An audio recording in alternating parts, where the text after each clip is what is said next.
Far beyond the scorched skies of Zeta Prime, in the uncharted void of the galaxy's outer rim, a shadow looms. Amid the swirling darkness of nebulous storms and fractured stars lies the command world of the Zhaarim Empire, a planet veiled in eternal night, pulsing with power and ancient wrath. Here, the echoes of war are felt with every tremor in space, and the unthinkable has happened.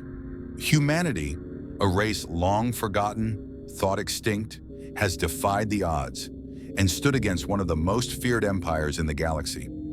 News of their victory has reached the heart of the Zhaarim domain, and in the great war chamber of their king, wrath is awakening. The Zhaarim King's wrath. The air within the Zhaarim war chamber was thick with an eerie pulsation, a rhythmic hum that resonated through the darkened halls like the heartbeat of a slumbering beast.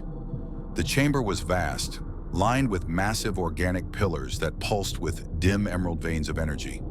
Shadows danced along the walls, stretching and contorting like restless spirits.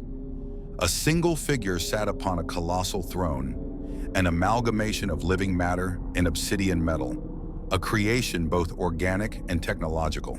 The Zhaarim King loomed in his seat, unmoving, his fingers curled into his throne's armrests. The emerald glow from his eyes burned with intensity, reflecting the data streaming from the holographic projectors before him.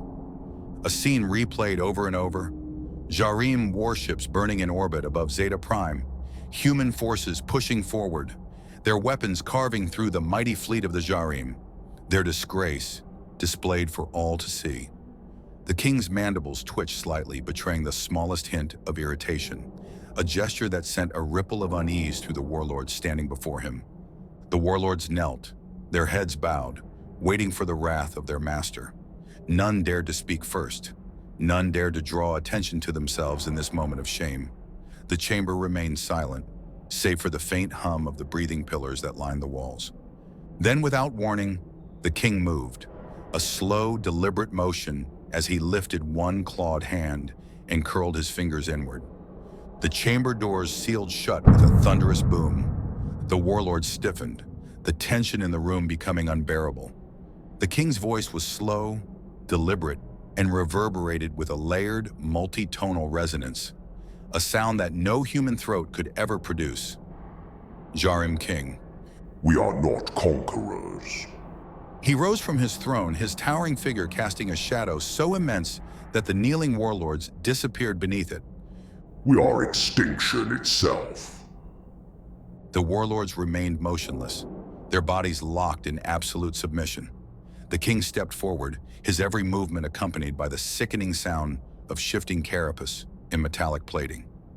His massive form exuded power, an ancient authority that had ruled unchallenged for generations. With a simple wave of his elongated claw, the holographic projection shifted, displaying the planet Zeta Prime in full view. Swarming with human activity, their war machines already fortifying their victory. Zhaarim King. Humanity dares to defy us.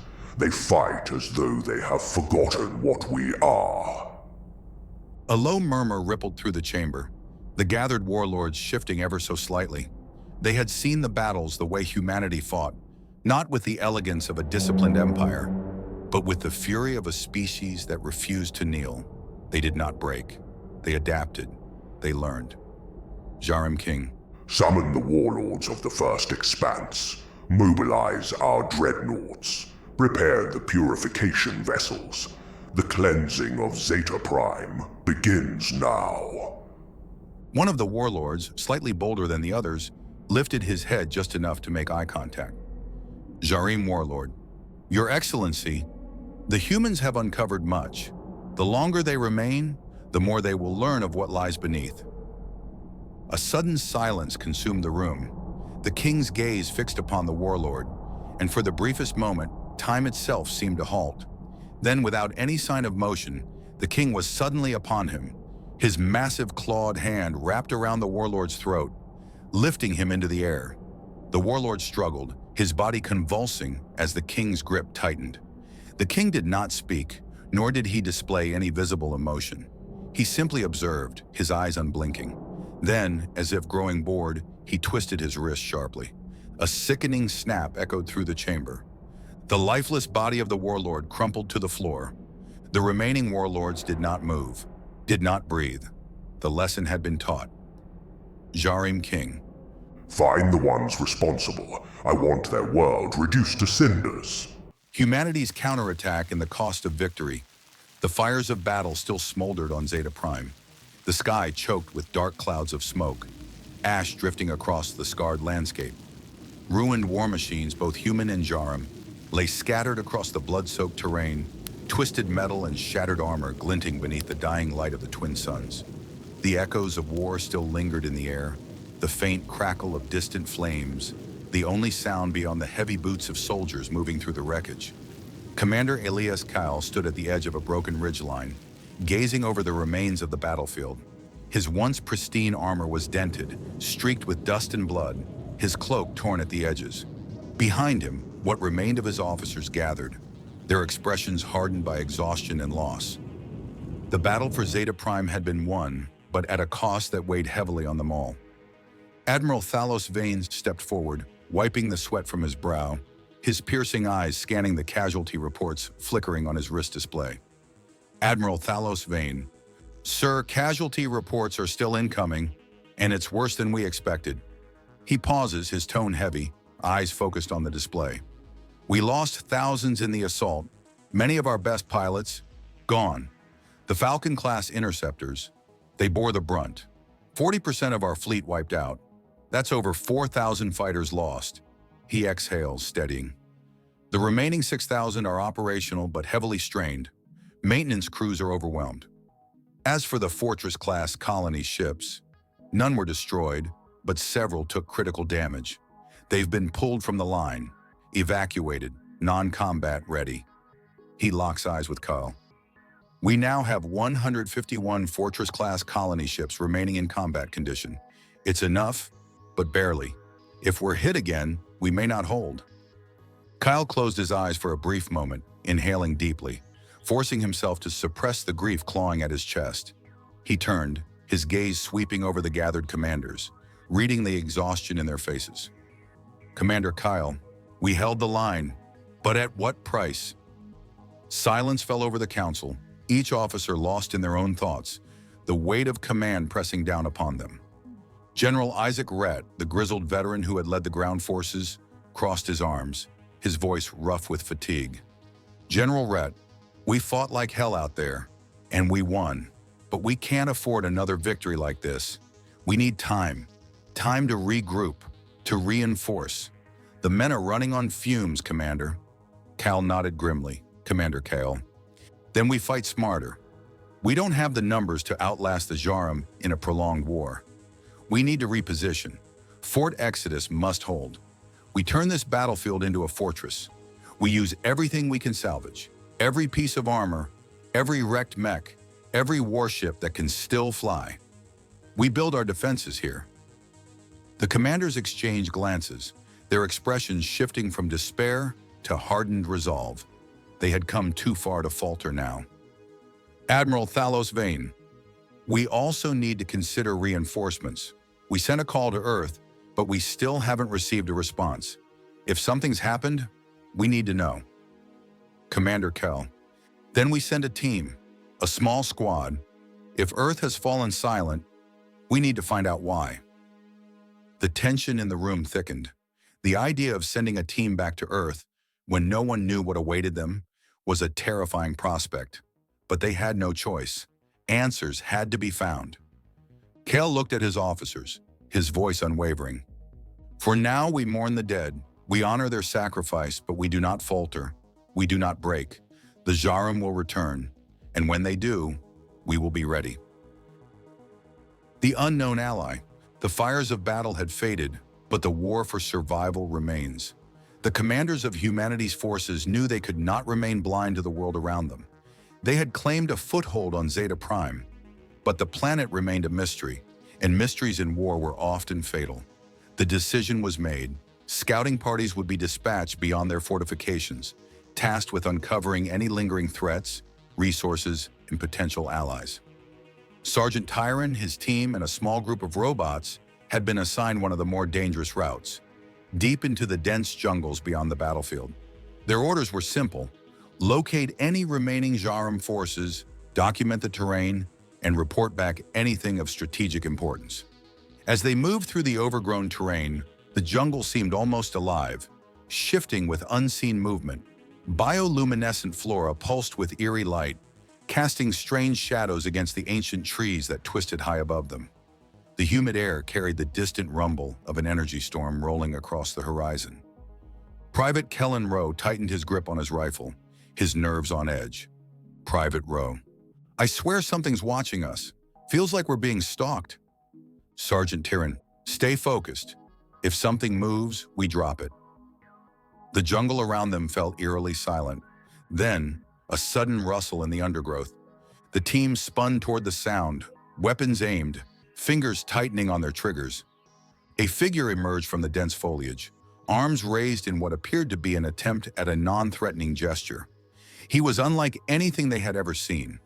His lanky frame stood at least 6.5 feet tall, his skin a deep shade of violet, marked with faint, bioluminescent patterns that pulsed gently with an inner glow.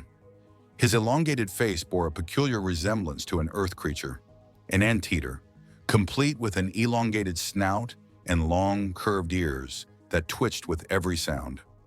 He wore a tattered patchwork of armor scavenged from various sources and carried a crude energy rifle slung across his back. Unknown alien. Whoa, whoa, let's not turn me into a splatter on the jungle floor, yeah? I mean you no harm. I'd prefer to keep all my limbs today. Private Rowe, blinking in disbelief. What the hell? Sergeant Tyrion, narrowing his eyes. Identify yourself. What are you doing here? The alien smirked, or at least that's what it seemed like, as he lowered his arms slowly.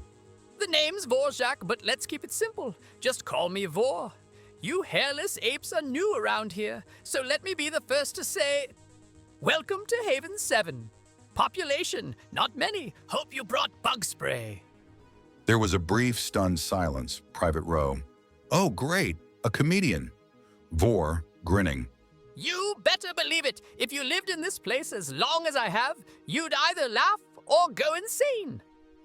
Sergeant Tyrion, what do you know about this place? Vorr, tilting his head, his ears twitching. A hell of a lot more than you do. I guarantee that. You see, I've been surviving here for years, dodging the Zhaarim, scavenging what I can, keeping my hide intact. And lucky for you, I happen to know things that might keep your hides intact too. Sergeant Tyrion, studying him carefully. Why help us? Vorr, shrugging. Why not?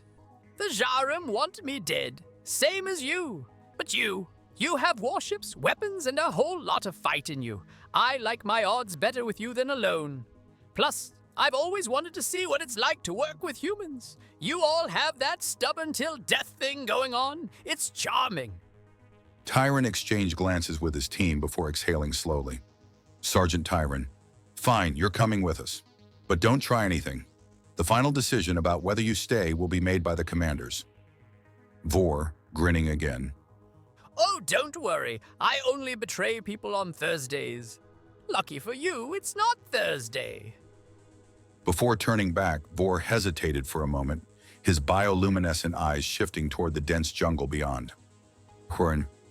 Actually, before we go, there's something you might want to see.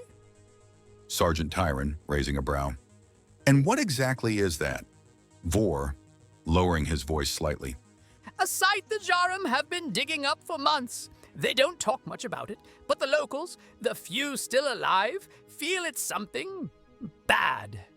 The Zhaarim don't dig unless they're looking for something powerful, something destructive. And considering their obsession with wiping everything off the map, that's not good news for you or me. The squad exchanged uneasy glances. If the Zhaarim were searching for something, it was worth investigating. Tyrion nodded. Sergeant Tyrion. All right, Vorr, show us. But if this is a trap, you'll wish the Zhaarim got to you first. Vorr let out a sharp whistle, shaking his head. Wow, humans really don't trust anyone, do they? Don't worry, Sergeant, you'll see I'm on the winning side. Yours. As Vorr led them deeper into the jungle, The shadows stretched around them, the eerie glow of the bioluminescent plants casting an unsettling atmosphere. Whatever the Zhaarim were looking for, it was buried deep, and the answers they sought might bring more danger than they were prepared for. The buried secret. Vorr led the squad deeper into the dense jungle, weaving through tangled vines and towering bioluminescent trees that pulsed with an eerie blue glow. The air grew heavier, filled with the scent of damp earth and something else, something ancient.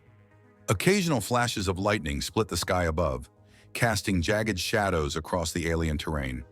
The deeper they traveled, the quieter it became, as if the jungle itself was holding its breath. Sergeant Tyron tightened his grip on his rifle, his instincts screaming at him that they were walking into something far worse than a simple excavation site. Private Rowe, whispering, "This place is giving me bad vibes, like really bad." Vorr, glancing back with a smirk, That's because you have decent survival instincts, which is rare for humans. They crested a small hill, and beyond it, the jungle gave way to a vast clearing, a massive excavation site carved into the earth. Towering Zhaarim drilling machines stood idle, their enormous drill bits caked with layers of ancient stone. Floodlights cast eerie artificial light onto the enormous crater below, where teams of Zhaarim workers in exoskeletal suits moved with precision, extracting massive slabs of alien metal from the pit. At the heart of the dig site, something immense was embedded in the ground, half buried, its dark, metallic surface covered in strange, pulsing runes. It was unlike anything the humans had ever seen. Sergeant Tyron, whispering, "What the hell is that?" Vorr, crossing his arms, his bioluminescent markings glowing faintly. I was hoping you could tell me. The locals don't know what it is, but they all say the same thing. Every time the Zhaarim dig, it means trouble. Whatever that thing is, it's old and it's not supposed to be here. The squad remained crouched behind the foliage, observing the scene. The Zhaarim worked methodically, cutting away at the structure, revealing more of its massive form. Strange symbols glowed across its surface, shifting and flickering like ancient circuitry awakening after centuries of dormancy. Private Rowe, shaking his head. "This is bad, really bad." Sergeant Tyron, gritting his teeth. "We need to report this to command. Whatever they're digging up, we can't let them have it." The air around the excavation site was heavy, thick with an unnatural stillness. Even the usual distant calls of alien wildlife had gone silent, as if the jungle itself feared what lay beneath. The soft hum of the Zhaarim drilling machines had ceased, their operators mysteriously absent. The great slabs of ancient metal, unearthed from the depths, gleamed faintly under the floodlights, covered in glowing runes, pulsing with an unsettling rhythm, almost like a heartbeat. Sergeant Tyron and his team crouched in the underbrush, their eyes locked on the massive structure that the Zhaarim had been unearthing. Vorr stood beside them, his bioluminescent eyes flickering with something between curiosity and dread. Private Rowe, whispering, "They just left? The Zhaarim? That doesn't make sense." Vorr, narrowing his eyes. No, it doesn't. The Zhaarim don't abandon projects unless something spooks them. And I'll tell you this, if something scares the Zhaarim, it should terrify the rest of us. Sergeant Tyron, adjusting his rifle grip. "We need a closer look. Move in. Keep it quiet." Slowly, carefully, the team advanced down the uneven slope into the excavation crater. The air grew colder, each step sending a strange, static-like sensation up their spines. The ancient structure loomed before them, its surface shifting slightly, as if responding to their presence. Private Rowe approached the edge of the metallic ruin, brushing a hand against the glowing runes. The moment his fingers made contact, a deep, reverberating sound echoed through the chamber, like the groaning of an awakening beast. Private Rowe, stumbling back, eyes wide. "What the hell was that?" The runes flared brightly, and suddenly the deep chasms in the metal surface split open, revealing a passage leading underground. Vorr, his voice uncharacteristically serious. Oh, that's not good. That's really not good. Sergeant Tyron, gritting his teeth. Command needs to know about this, but if there's a way in, we need to see what's inside. The descent. The team activated their helmet lights and stepped cautiously into the dark corridor that spiraled downward. The walls of the tunnel seemed impossibly smooth, as if they had been carved by forces beyond conventional tools. Faint symbols lined the path, flickering and shifting, almost as if they were alive. Vorr hesitated at the entrance, his long ears twitching. Against my better judgment, I'm coming with you. Because if I don't, I'll be the only one left alive, and then I'd have to explain what happened to you. And that's a conversation I'd rather avoid. The tunnel grew colder as they moved deeper, the flickering lights on their rifles illuminating strange murals carved into the walls. Depictions of great battles, towering figures wielding weapons unlike anything in human history. At the bottom of the descent, the tunnel widened into a vast chamber, its ceiling lost in shadow. In the center, something pulsed with a sickly green light. Sergeant Tyron raised his fist, signaling the team to halt. Sergeant Tyron, Rowe, scanner, now! Rowe activated his wrist-mounted sensor, and the readings immediately spiked into the red. Private Rowe, checking his scanner. Sergeant? The energy levels down here are off the charts. And there's radiation. A lot of it. This could be some kind of ancient weapon, or the raw material for one. Sergeant Tyron, grimacing. We've seen enough. This place is unstable, and we just lost contact with command. We need to get out of here. Tyron motioned for the team to retreat. Before leaving, they spread out, planting small camouflaged motion trackers in the undergrowth and stealth cameras at key vantage points. Vorr, grinning. You lot are actually pretty good at this sneaky stuff. Almost impressive. Private Rowe, rolling his eyes. Almost. Vorr, grinning wider. I'd give you a solid 6 out of 10. As the last tracker was placed, Tyron signaled for extraction. The squad began retreating into the jungle, their movements careful and measured. As they moved, Vorr glanced back one last time at the buried structure, his expression unusually serious. Vorr, muttering to himself. Let's hope you humans know what you're getting yourselves into. Lost contact with Earth and the horror awakens. The silence was worse than static. Meanwhile, in the command center aboard Titan's Bastion had been transmitting for over an hour. Countless encrypted signals were sent across the vast expanse of space, all directed toward Earth. No response, not a single reply. Admiral Thalos Vane stood at the holo table, his face tight with controlled frustration. Around him, officers worked feverishly, recalibrating transmission frequencies, rerouting signals, anything to reestablish contact. Comms officer, nervous, adjusting headset. Sir, we've cycled through all emergency channels. No response. It's like Earth just stopped transmitting. Admiral Thalos Vane, calm but firm.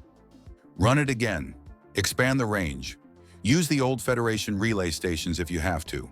We need to know what the hell is going on. He turned toward the observation deck, looking down upon the fleet stationed around Zeta Prime. The sight was reassuring. Humanity had survived the battle, but if Earth was compromised, none of it would matter. Commander Elias Kale entered the room, his expression unreadable. He already knew what he was about to say. Admiral Thalos Vane. No response. We had been transmitting for over an hour. Commander Kale, grimly nodding. Then we send a recon special team. We can't wait any longer. A mission was hastily assembled. Recon Squad Theta, one of the most experienced deep space teams, was chosen for the operation. Their orders were simple. Reach Earth, gather intel, report back. If something had happened, they would be the first to know. As their sleek black reconnaissance vessel, the Black Dawn, vanished into the depths of space, a heavy weight settled over the command center. Something was wrong, and soon humanity would learn the truth.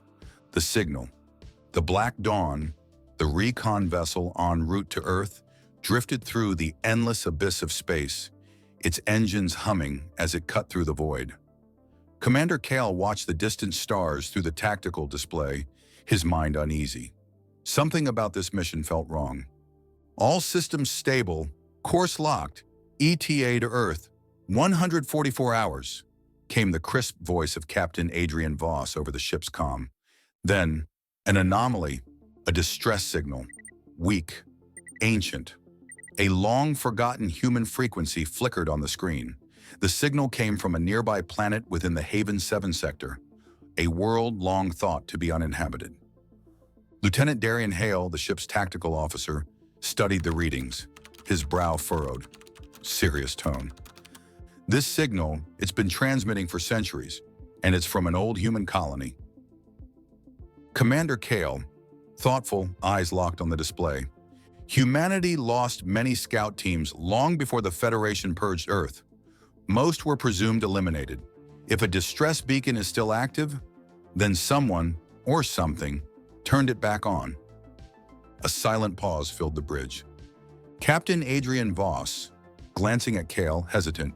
Orders, sir? Do we investigate? Kyle exhaled sharply. The mission to Earth took priority. Humanity needed to know what had happened to their homeworld. Commander Kyle, firmly. No, we stick to the mission. Tag the coordinates and forward them to Titan's Bastion. Admiral Thalos Vane will decide whether to send a recon team. We cannot afford distractions. The crew acknowledged the order, locking in the coordinates before resuming their journey. But even as the Black Dawn left the sector, something unseen stirred beneath the sands of the unknown world. The chosen to investigate. Back on Zeta Prime, the distress signal reached the High Command. Admiral Thalos Vane and General Rhett debated the course of action.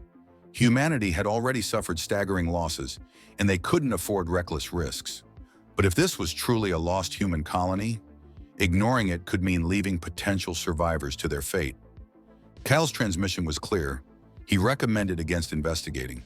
But Admiral Thalos Vane saw things differently. Admiral Thalos Vane, resolute to General Rhett. We send a team. If there are survivors out there, we need to know. And if this is something else, we need to eliminate the threat before it reaches us. Thus, a new team was assembled. The Zephyr, a mid-sized recon warship, was deployed to investigate the unknown planet. Unlike the Black Dawn, this vessel was fully armed, prepared for unknown dangers. Its crew, a mix of elite soldiers, scientists, and intelligence officers. As the Zephyr entered the orbit of the unknown planet, they beheld a lifeless desert world, its golden-brown sands stretching endlessly, broken only by the ruins of forgotten civilization. But something was wrong. The signal was still pulsing.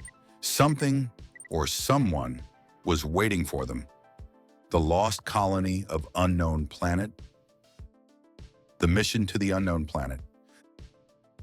The Zephyr, humanity's mid-sized recon warship, pierced the void as it neared the planet's barren surface. It was meant to be a simple mission: land, investigate the distress signal, and report back. But in war, nothing is ever simple. As Commander Vex and his team descended in drop pods, they were met with a world frozen in silence. The planet, shrouded in eerie golden sands and deep ruins, pulsed with an unnatural presence. Sergeant Kane, adjusting helmet scanner. Command, this place is dead. I'm getting atmospheric readings, but there's a strange interference. Something's distorting our signals. Lieutenant Doran Vex, grim, scanning the horizon. Stay alert. We don't know what wiped out this colony, and I don't plan on joining them. The squad advanced toward the ruins where the distress beacon pulsed in a steady rhythm, like a heartbeat in the silence. As they entered, they saw structures half buried in the sands, machinery frozen in time, and skeletal remains of unknown creatures. Corporal Jax Marin, whispering, unnerved. Feels like we're walking through a graveyard. Then the whispering began. First contact with the infected. At first, it was just static in their comms, a garbled distortion that flickered in and out of their earpieces. Then it became voices, faint, echoing, like long-forgotten whispers. Private Diaz, shaking head, gripping rifle tighter. Did you hear that? Lieutenant Vex, low voice nodding. Weapons up, spread out. A sudden flash of movement, shadows shifting along the walls of the ruins. Then they saw them. Figures emerged from the ruins. Humanoid, but wrong. Their armor was cracked and rusted. Their movements eerily fluid, almost unnatural. Their eyes glowed dimly with an eerie golden hue, and thin black veins pulsed across their exposed skin, intertwining with their implants like a living infection.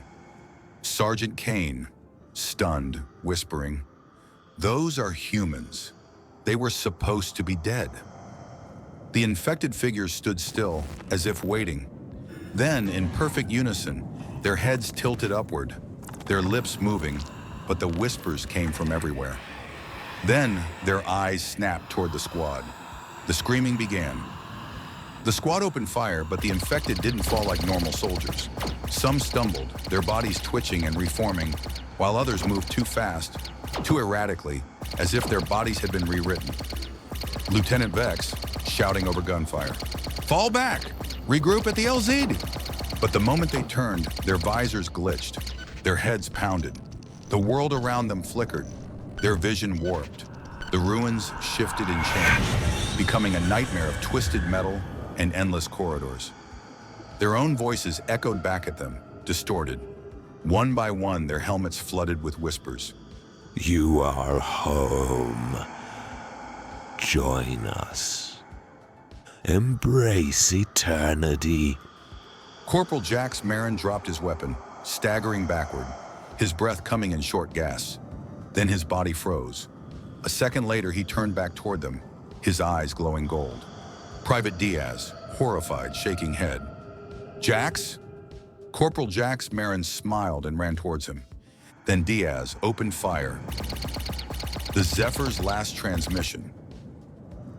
Back on Zeta Prime, High Command watched in horror as the video feed from the Zephyr squad flickered with bursts of static. Admiral Thalos Vane, urgently, "Get them out of there! Extract the team now!" But it was too late. The last thing they saw was the squad screaming for help, their bodies convulsing, their weapons falling from their hands. Then, silence. Then the infected turned toward the ship's cameras, their lips moving in unison. "You are home. Join us. Embrace eternity." The feed cut to black, the horror unveiled and the new mission. Returning from the jungle, the report of Vorr and the Zhaarim excavation. Meanwhile, in Planet Zeta, Prime Sergeant Tyron and Private Rowe stepped onto the command deck of Titan's Bastion, their expressions grim but determined. Following close behind them was Vorr, his long ears twitching as he took in the sheer scale of humanity's war machine. The two soldiers wasted no time. Before them stood Admiral Thalos Vane, General Rhett, and the high-ranking intelligence officers of the fleet. Their report would change everything. Sergeant Tyron, standing at attention. "Sirs, our team has completed reconnaissance on the Zhaarim excavation site. What we found is beyond alarming." The room fell silent as Tyron and Rowe uploaded the video feeds from their helmet cams. On the main screen, the footage played. Vast underground ruins, pulsing runes, energy radiation levels beyond anything previously recorded. The Zhaarim were searching for something ancient, something powerful. Private Rowe, serious, pointing at the screen. "This isn't just some archaeological dig. They were excavating something massive. The energy readings suggest a power source unlike anything we've encountered. We believe it's either a long-lost weapon or something that could change the course of this war." The specialists in the intelligence division immediately began analyzing the data, linking the helmet cam feeds to the orbital satellite networks to establish 24-hour surveillance of the site. A special task force was ordered to prepare for an eventual mission, one that would ensure the Zhaarim never completed their excavation. Admiral Thalos Vane, to intelligence officers. "I want a specialized strike force assigned to investigate and secure that site. If the Zhaarim want it this badly, we can't afford to let them get it first." Vorr's acceptance and the identity of the unknown planet. The focus then shifted to Vorr, who now stood under heavy scrutiny from the High Command. General Rhett, arms crossed, watching Vorr carefully. "If you intend to stay with humanity, you'll have to prove you're not a spy or a threat. That means full security clearance, full debrief, and a full scan of everything you own. Hand over all your weapons and tech. Effective immediately, you will not be allowed to leave the ship until we're sure you're not a danger to us. Vorr exhaled, raising his hands, grinning slightly. Well, that's not the warmest welcome I was hoping for, but fair enough. I'll play by your rules. He handed over his gear, allowing the security team to scan him thoroughly. Finally, he was subjected to an intensive lie detector examination. Hours later, the results were in. Vorr posed no immediate threat. With that, Vorr was allowed limited movement within Titan's bastion. Recognizing his extensive knowledge of the Haven 7 sector, High Command assigned him to Intelligence Specialist for further debriefing. It was there, in the Intelligence Command Center, that the situation in the unknown planet came into focus. As Vorr observed the massive war maps and data projections, his eyes suddenly widened. On one of the main screens, the planetary terrain looked hauntingly familiar. Vorr, pointing at the screen, his voice sharp. That world! I know it. You call it unknown, but it has a name. That's Nixos. The truth about Nixos, the AI-controlled parasites. The intelligence officers turned their attention to Vorr, eager for any details. Vorr, serious, leaning over the display. Half that planet is controlled by an ancient AI intelligence. It's not just a program. It's a force that manipulates biological life itself. It controls parasites that infest everything in its range, bending them to its will. Anyone who steps into its influence never leaves the same. The room tensed. Admiral Thalos Vane, grimly. And the other half of the planet? What's there? Vorr, pausing for a moment before answering. A species known as the Tarchons. They're not fighters, just workers. They're about half the size of a human, thin, with frog-like faces and elongated limbs. Used to be traders, miners, and artisans, but ever since the Zhaarim took control of the Haven 7 sector, they've been little more than slaves. One of the intelligence officers quickly pulled up old records, confirming scattered reports of Tarchan labor forces used across Zhaarim-controlled worlds. Vorr, continuing. They never cross into the parasite's territory. No one does. Anyone who enters that zone gets infected, and once that happens, there's no coming back. They don't age, they don't die, but they aren't alive either. The AI twists them into something else. The only way to stop it is to destroy the AI core that controls them, but no one's ever been able to reach it. Humanity's next move, a desperate plan. With this knowledge, the pieces of the puzzle clicked together. The infected human recon team on Nixos was now a walking threat. If the AI managed to take control of their ship, it could spread beyond Nixos. The urgency of the mission changed instantly. Admiral Thalos Vane, to the command staff. If we don't destroy that AI core, we risk the infection reaching us. Humanity just found its home again. We won't lose it to an enemy we don't understand. General Rhett, turning to the tactical team. We need boots on the ground, a new strike team, one that can make contact with the Tarchons and gather intelligence on how to destroy that AI core before this gets out of control. The decision was made. A mission was forming, a desperate mission that would take humanity deeper into the unknown than ever before. A specialized team was assembled, led by those with experience in the region. Sergeant Tyron, proven leader in ground combat and survival. Private Rowe, expert scout and tactical specialist. Vorr, the only one who truly understood Nixos and its dangers. A detachment of elite soldiers and Titan-class war machines to ensure their safety against unknown threats. Their mission? Make contact with the Tarchons. Learn everything possible. Find a way to destroy the AI supercomputer. And most importantly, make sure the infection never leaves Nixos. To be continued. Thanks for watching Techno Titan Universe. Subscribe for more.